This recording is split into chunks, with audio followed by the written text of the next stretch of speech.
여러분 지금 시장에서 벌어지고 있는 일들을 보고 계신가요? 금과 은, 그리고 비트코인까지 가격이 그야말로 폭발적으로 치솟고 있습니다. 반면에 우리 세계의 경제적 심장이자 중심이었던 미국 달러는 전례 없이 심하게 흔들리고 있죠. 많은 사람들은 이것을 단순한 시장의 변동성이라고 생각할지 모릅니다. 하지만 여러분 이것이 정말 우연일까요? 아닙니다. 여기에는 훨씬 더 깊고 거대한 비밀이 숨겨져 있습니다. 우리는 지금 지난 80년 동안 세계를 지배해온 화폐 질서가 뿌리째 흔들리고 있는 역사적인 순간을 목격하고 있는 것입니다. 오늘 저는 여러분에게 그동안 아무도 말해주지 않았던 금융시장의 뒷이야기를 친구에게 비밀을 털어놓듯 하나하나 파헤쳐 드리려고 합니다. 이 이야기가 끝날 때쯤 여러분은 세상이 돌아가는 원리와 여러분의 소중한 자산을 어떻게 지켜야 할지 명확하게 깨닫게 되실 겁니다. 먼저 아주 먼 과거가 아닌 1928년으로 돌아가 보겠습니다. 당시 미국에는 금증서라는 것이 있었습니다. 이것은 단순한 종이가 아니었습니다.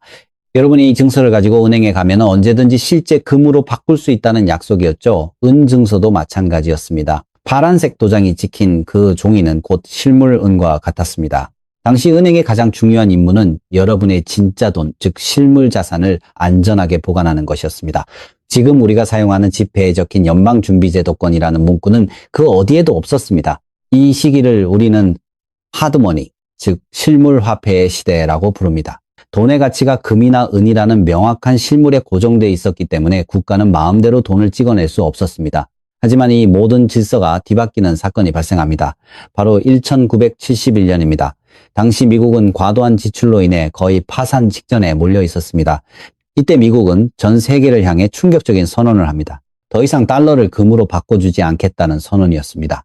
이 사건 이후 세계는 새로운 화폐 질서로 진입했습니다. 달러는 더 이상 금에 의해 뒷받침되지 않았지만 세계 경제의 중심이 되었습니다. 전 세계 모든 국가가 물건을 팔고 에너지를 거래할 때 오직 달러만을 사용하기로 약속했기 때문입니다. 그리고 그렇게 벌어들인 달러는 다시 미국의 국채나 주식시장으로 흘러들어갔습니다. 이 구조 덕분에 미국의 주식시장은 영원히 오를 것만 같았고 미국인들은 자신들이 생산한 것보다 훨씬 더 많은 소비를 하며 풍요를 누릴 수 있었습니다. 달러 가치가 강하게 유지되는 한 미국은 싼 값에 돈을 빌리고 일자리를 해외로 보내면서도 부유함을 유지할 수 있었던 것이죠. 그리고 이 시스템을 유지해온 것은 강력한 군사력과 금융 지배력이었습니다. 하지만 여러분, 이제 그 견고했던 성벽에 균열이 가기 시작했습니다.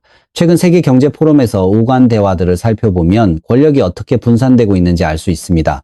기존의 규칙 기반 질서는 서서히 흐릿해지고 있고 많은 국가가 새로운 무역 협정을 맺으며 자신들의 자산을 다각화하고 있습니다. 이제 그들은 미국의 국채를 들고 있는 대신 금이나 은 같은 실물 화폐를 원하고 있습니다. 최근 금과 은의 가격이 다시 책정되고 시장에 엄청난 변동성이 나타나는 이유가 바로 이것입니다. 누구도 이 거대한 변화가 어디로 향할지 정확히 알지 못하기 때문에 시장은 불안함에 떨고 있는 것이죠. 우리는 지금 몇 세대에 한 번 올까 말까 한 역사의 변곡점에 서 있습니다. 이 변화는 결코 부드럽거나 쉽지 않을 것입니다. 하지만 이 흐름을 이해하는 사람만이 다가올 것 센 파도를 견뎌낼 수 있습니다. 국가들이 하루아침에 달러를 내던지지는 않을 겁니다. 그것은 그들의 지갑에도 큰 타격을 주기 때문이죠. 하지만 분명한 것은 중앙은행들이 미국 국채 대신 금을 미친 듯이 사들이고 있다는 사실입니다. 중국은 이미 미국 은행을 거치지 않는 독자적인 결제 시스템을 구축했습니다. 동시에 미국은 막대한 부채 문제와 위축된 산업 기반이라는 숙제를 안고 있습니다. 종이돈을 수출하고 전쟁 비용을 대던 과거의 모델은 이제 한계에 다다랐습니다. 왜 금과 은이 폭발적으로 상승하고 달러는 약해지고 있을까요? 이 모든 현상은 우연이 아니라 설계된 변화일 수 있습니다. 이어지는 이야기에서는 달러를 약화시키려는 계획이 왜 존재하는지 그리고 우리가 어디로 가고 있는지 더 깊숙한 곳을 들여다보겠습니다. 과연 이 변화의 끝에 미소 지을 사람은 누구일까요? 자, 이제 조금 더 깊은 곳으로 들어가 보겠습니다. 여러분, 우리가 매일 사용하는 이 돈의 정체가 사실은 누군가의 빚이라는 사실을 알고 계신가요? 지금부터 제가 들려드릴 이야기는 현대 금융 시스템의 가장 치명적인 비밀이자 우리가 왜 열심히 일해도 항상 제자리를 맴도는 것 같은지에 대한 답이 될 것입니다. 우리는 지금 케인즈 스타일의 경제학이라는 거대한 실험실 속에서 살고 있습니다. 이 시스템의 핵심은 아주 간단하면서도 무섭습니다. 바로 신용과 부채를 기반으로 끊임없이 팽창해야만 유지된다는 점입니다. 이해가 잘 안 되신다면 제가 아주 쉬운 예를 들어보겠습니다. 여러분 여기 10달러짜리 지폐 한 장이 있다고 가정해보죠. 만약 이 세상에 존재하는 모든 돈이 딱 이 10달러뿐이라고 생각해보세요. 제가 여러분에게 이 10달러를 빌려주면서 1%의 이자를 붙여서 갚으라고 말합니다. 자, 이제 질문을 던져보겠습니다. 여러분은 나중에 저에게 10달러와 1센트의 이자를 합쳐서 갚아야 하는데 그 1센트라는 이자는 도대체 어디서 가져오실 건가요? 세상에 존재하는 돈은 오직 10달러뿐인데 말입니다. 결국 여러분은 그 이자를 갚을 방법이 없습니다. 이 시스템이 멈추지 않고 돌아가려면 누군가는 다시 새로운 돈을 찍어내야 하고 그 과정에서 부채는 더 커질 수밖에 없습니다. 이것이 바로 우리가 살고 있는 부채 기반 통화 시스템의 본질입니다. 성장이 멈추는 순간 시스템은 붕괴합니다. 그래서 국가는 끊임없이 돈을 찍어내고 인플레이션을 유도해서 부채의 가치를 희석시키려고 하는 것이죠. 여러분은 이것이 공정하다고 생각하시나요? 지난 수십 년 동안 미국은 이 모델을 통해 전 세계의 최종 소비자 역할을 해왔습니다. 원리는 이렇습니다. 전 세계 다른 국가들이 열심히 물건을 만들어서 미국에 팝니다. 그러면 그들은 달러를 벌어들이겠죠. 그들은 그렇게 번 달러를 다시 미국의 자산, 즉 국채나 주식시장에 재투자합니다. 이런 순환 구조를 통해 달러는 강세를 유지할 수 있었고 미국은 아주 낮은 금리로 전 세계에 돈을 빌려올 수 있었습니다. 일본 같은 나라들은 거의 무이자로 돈을 빌려주는 역할을 담당하며 이 시스템을 뒷받침해왔죠. 덕분에 미국인들은 자신들이 생산한 것보다 훨씬 더 많이 소비하며 풍요로운 삶을 누릴 수 있었던 것입니다. 하지만 여러분 이제 이 완벽해 보이던 순환고리가 끊어지기 시작했습니다. 왜일까요? 그것은 전 세계 국가들이 더 이상 미국의 종이 빚을 무한정 사고 싶어 하지 않기 때문입니다. 세계적인 투자 전문가 레이 달리오가 최근 인터뷰에서 지적한 것처럼 우리는 지금 부채에 대한 공급과 수요의 심각한 불균형 문제에 직면해 있습니다. 미국은 갚아야 할 빚, 즉 국채를 미친 듯이 발행하고 있는데 정작 전 세계에서 그것을 사줄 사람이 부족해지고 있다는 뜻입니다. 상황이 이렇다 보니 전 세계 중앙은행들은 아주 영리한 움직임을 보이고 있습니다. 그들은 더 이상 미국의 국채에만 의존하지 않습니다. 대신 그들은 금을 미친 듯이 사들이기 시작했습니다. 놀랍게도 최근 데이터를 보면 중앙은행의 외환 보유고에서 금이 차지하는 비중이 미국 국채를 추월하기 시작했습니다. 외환 보유고라는 것은 쉽게 말해 국가의 비상금 지갑인데 그 지갑 속에 달러 대신 진짜 돈인 금을 채우기 시작했다는 겁니다. 여기서 우리가 주목해야 할 기술적인 변화가 하나 더 있습니다. 바로 작년부터 시행된 바젤 3이라는 규정입니다.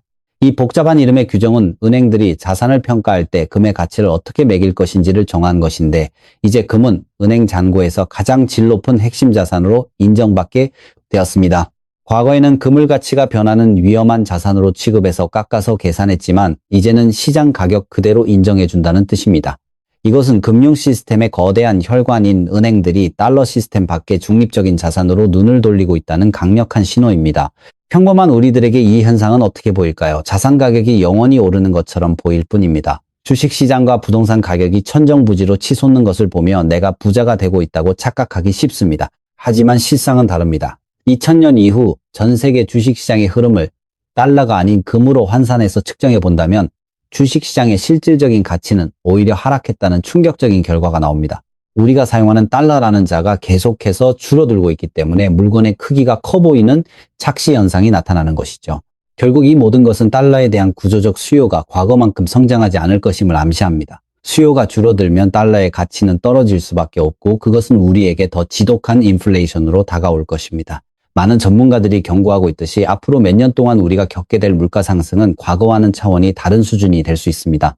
이것은 단순히 경제의 문제가 아니라 우리가 믿어왔던 통화 실험의 유효 기간이 다해가고 있다는 경고입니다. 자, 그렇다면 이쯤에서 궁금해지실 겁니다. 달러가 약해지는 것이 미국에게는 정말 재앙이기만 할까요? 아니면 이 혼란을 틈타 누군가는 웃고 있는 걸까요? 이제부터 우리는 미국의 속마음을 들여다보려고 합니다. 사실 미국 내부에서는 이 달러의 약세권을 간절히 원하는 세력들이 존재합니다. 과연 그들은 누구이고 왜 이런 판을 짜고 있는 것일까요? 다음 이야기에서 그 비밀을 파헤쳐 보겠습니다. 여러분 이제 아주 흥미롭고도 위험한 이야기를 해보려 합니다. 많은 사람들이 미국이라는 나라를 하나의 거대한 덩어리로 생각하지만 사실 그 내부에는 서로 다른 목적으로 충돌하는 두 개의 미국이 존재합니다. 이 두 세력의 싸움이 바로 지금 여러분의 지갑과 전 세계 금융시장을 뒤흔들고 있는 진짜 이유입니다. 과연 미국은 왜 스스로 자신의 화폐 가치를 떨어뜨리려 하는 걸까요? 먼저 최근 제롬 파월 연방준비제도 의장이 기자회견에서 했던 아주 묘한 답변부터 짚어보겠습니다. 한 기자가 최근 달러 가치의 하락과 변동성에 대해 어떻게 생각하느냐고 물었습니다. 그런데 세계 경제의 대통령이라 불리는 파월 의장은 아주 이상한 대답을 내놓았습니다. 자신들은 달러 가치에 대해 언급하지 않으며 그것은 재무부의 소관이라는 식이었습니다. 여러분 이것이 얼마나 앞뒤가 맞지 않는 말인지 아십니까? 우리가 들고 있는 모든 달러 지폐 윗부분에는 연방준비제도권이라는 글자가 아주 명확하게 적혀 있습니다.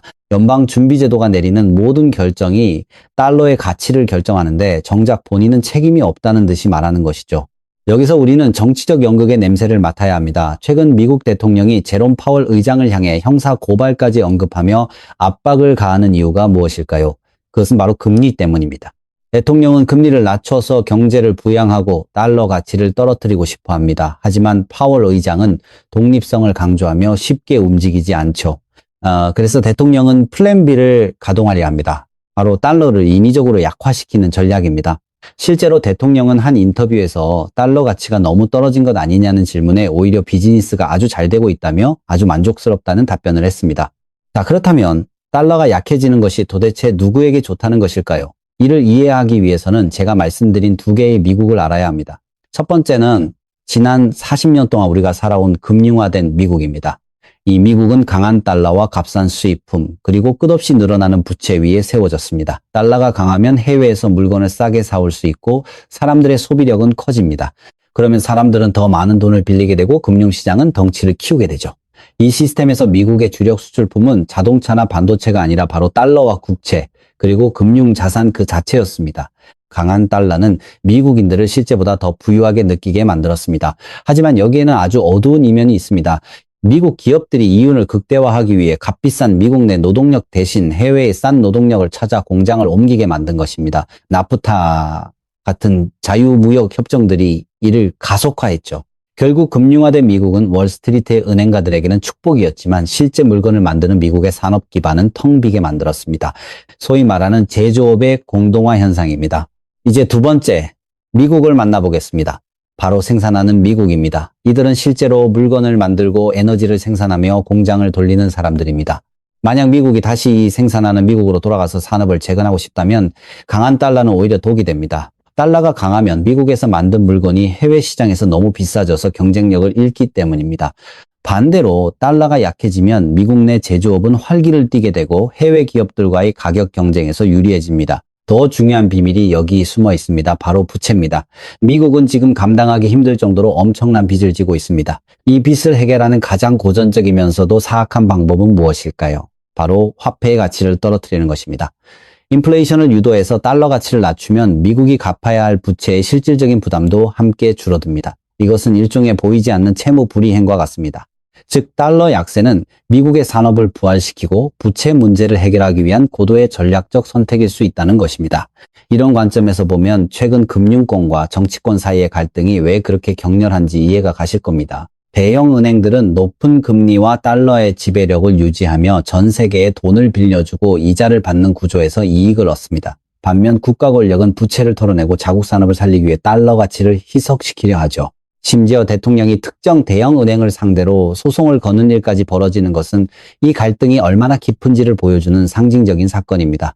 결론적으로 달러 약세는 양날의 검입니다. 장기적으로 국가의 경쟁력을 되찾고 실질적인 물건을 만드는 나라로 돌아가기 위해서는 필요한 과정일 수 있습니다. 중국이 과거에 걸어갔던 길처럼 말이죠.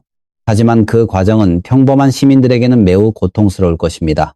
수십 년 동안 누려온 값싼 수입품과 풍요의 시대가 끝나고 물가가 치솟는 시대를 견뎌야 하기 때문입니다.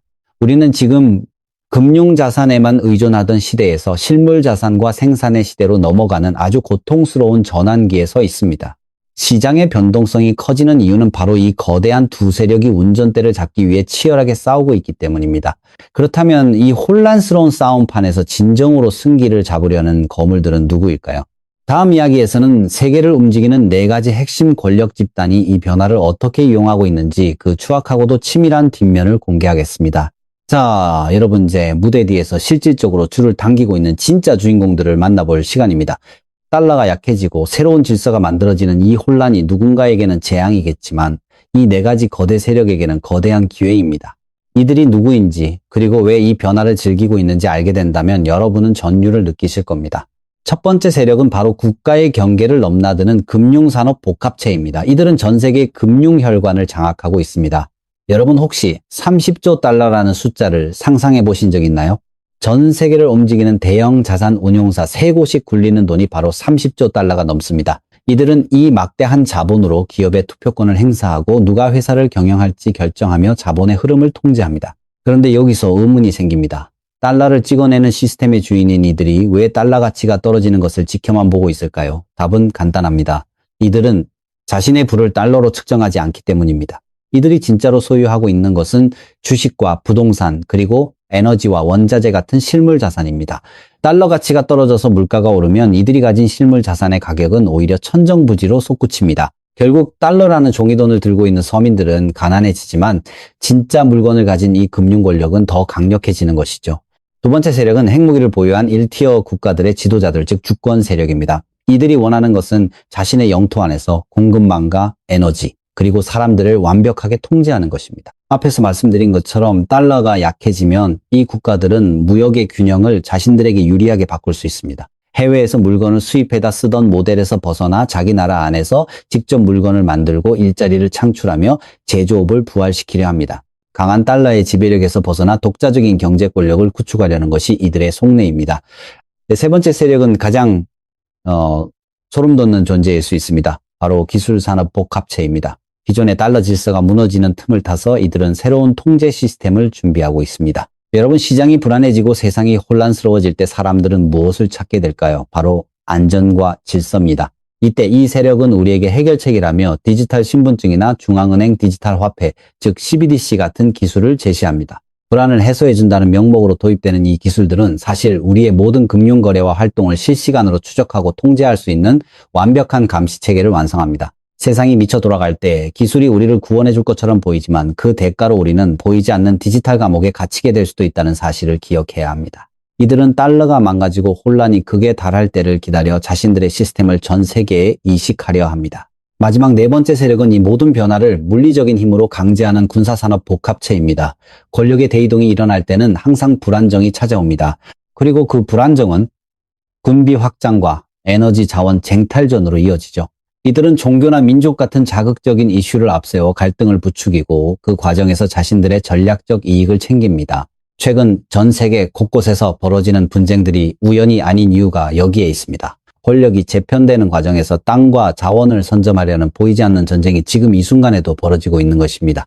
자, 이제 왜 금과 은의 가격이 다시 책정되고 있는지 이해가 가시나요? 이 네 가지 거대 세력은 이미 알고 있습니다. 종이돈의 시대가 저물고 있다는 것을 말입니다. 그래서 그들은 앞다투어 진짜 돈인 금을 모으고 있습니다.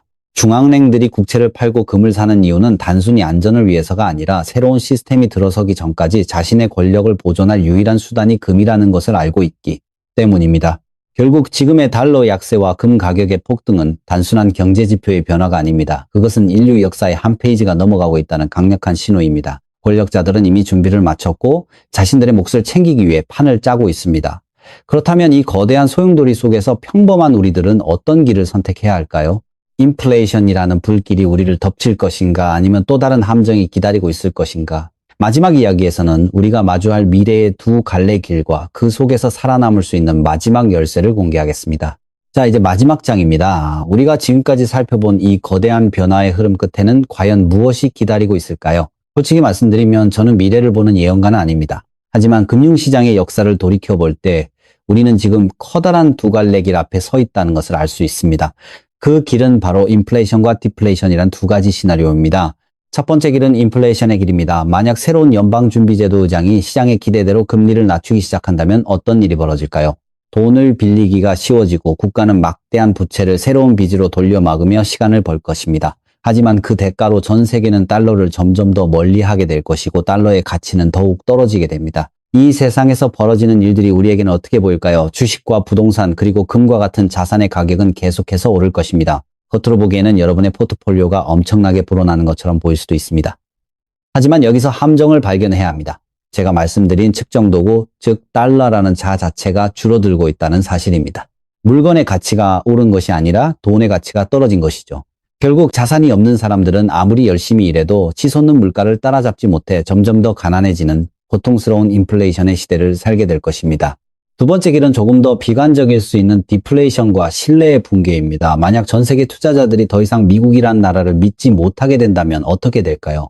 자본은 순식간에 미국을 빠져나갈 것이고 이를 막기 위해 금리는 다시 치솟을 수 있습니다.